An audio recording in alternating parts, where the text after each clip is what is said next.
কেমন আছেন বন্ধুরা? আশা করি সবাই ভালো আছেন। আমি পুতুল, আমার কিশোরের চ্যানেলে আপনাদের সকলকে স্বাগত। আজ আবার চলে এসেছি আরও একটা কবিতা নিয়ে। আজকের কবিতা ছাড়পত্র। সুকান্ত ভট্টাচার্যের লেখা। আশা করি ভালো লাগবে। লাইক দেবেন, সাবস্ক্রাইব করবেন আর কমেন্ট করতে ভুলবেন না কিন্তু। শুরু করছি ছাড়পত্র। যে শিশু ভূমিষ্ঠ হলো আজ রাতে, তার মুখে খবর পেল সে পেয়েছে ছাড়পত্র এক।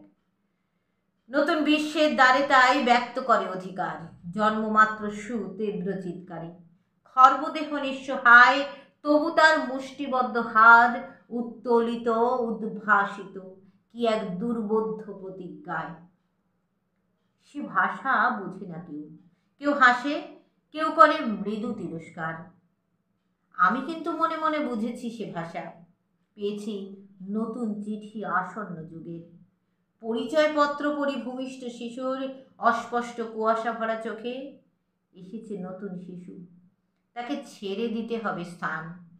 জীর্ণ পৃথিবীতে ব্যর্থ, মৃত আর ধ্বংসস্তূপ পিঠে। চলে যেতে হবে আমাদের, চলে যাব। তবু আজ যতক্ষণ দেহে আছে প্রাণ, প্রাণপণে পৃথিবীর সদাব জঞ্জাল। এ বিশ্বকে এ শিশুর বাসযোগ্য করে যাব আমি। নবজাতকের কাছে আমার দৃঢ় অঙ্গীকার। অবশেষে সব কাজ সেরে আমার দেহের রক্তে নতুন শিশুকে করে যাব আশীর্বাদ। তারপর হব ইতিহাস। ভালো থাকবেন সবাই।